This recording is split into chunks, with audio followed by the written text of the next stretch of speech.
Bom dia, boa tarde, boa noite, galera. Sejam bem-vindos ao canal QAB. Hoje nós iremos continuar. Sei que demorou um pouquinho para sair esse vídeo, mas ele finalmente saiu. Você não pode reclamar, porque ele saiu. Vamos lá. Hoje nós vamos falar sobre a organização da memória. No vídeo anterior, a gente deu uma pincelada sobre a memória e hoje a gente vai dar outra pincelada. A primeira noção que vocês precisam ter sobre memória é como eles chamam. A tipologia. As memórias são consideradas células. Não sei se vocês se lembram quando eu falei daquelas formas NAND, SHA, etc. Então, cada ciclo, vamos dizer assim, onde a memória é guardada é chamado de célula. Cada partezinha dessa daí é uma célula. Então nós dizemos que uma célula ela é uma unidade manipulável, geralmente com 8 bits. Eu falei para vocês o que é os bits lá na aula anterior, dei uma pincelada.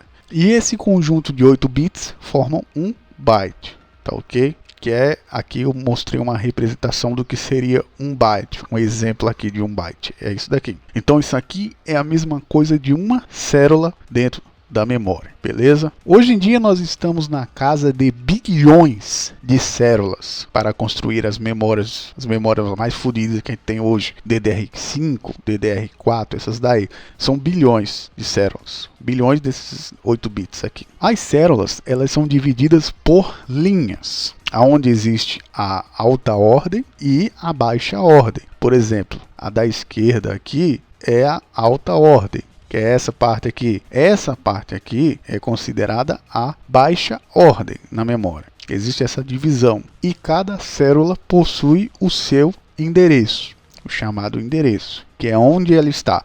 Isso é importante quando a gente trabalha com assembly, que é uma linguagem mais de baixo nível, aí a gente precisa referenciar os endereços da memória, que é o caso que ela tem que saber direitinho aonde está o endereço. Existem linguagens que a gente não tem que fazer isso daí. Linguagens, por exemplo, de alto nível, a gente não precisa fazer muito isso. Os endereços, eles são únicos e eles são numéricos. Obviamente, se eles não fossem únicos, aí ia dar zoeira. Obviamente, tem que ser único. E eles são em formas de números, obviamente. Agora, um ponto interessante é saber que o conjunto de células, elas começam do zero. Isso aqui é muito importante, até mesmo na programação. Na linguagem Python, a gente começa pelo zero. Por exemplo, tem gente que quer começar do 1, aí bota a programação do 1 e dá algum tipo de erro. Não é o que a pessoa queria, porque a contagem ela começa do zero. O zero é o 1 praticamente. Então tem muitas linguagens que tem isso, de começar pelo zero. E os conjuntos de células começam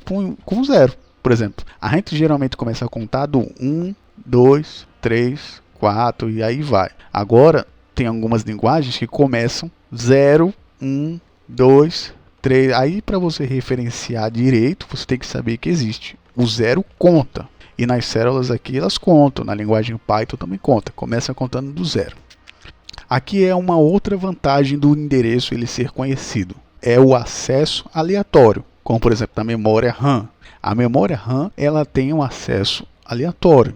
Ou seja, o sistema operacional conhecendo o endereço, ele vai diretamente no endereço, uma vez que ele é conhecido. Aí aqui eu boto duas funções importantes dentro desse mundo aqui, é a leitura e gravação. A leitura de dados, que é o read, e a gravação, que é o write. São coisas extremamente importantes dentro da programação, dentro desse mundo aqui da informática. Isso aqui é uma coisa que você vai se deparar muito, que é a questão de ler e gravar informações. Inclusive os barramentos fazem isso. Ou eles estão passando informação ou estão lendo alguma coisa. Então geralmente essas duas coisas aqui vão estar acontecendo uma hora ou outra. Seja nas suas células da tua memória RAM, ou seja dentro de um disco rígido ou no SSD. Mas sempre vai estar lendo ou gravando. Eu vou até botar aqui, caso você se depare, é esse aqui, ó, essas duas nomenclaturas aqui. Agora que a gente já falou sobre células, vamos falar sobre armazenamento em massa. Isso aqui é um básico. Tem muita gente que sabe disso daqui, mas tem outras pessoas que não sabem, entendeu?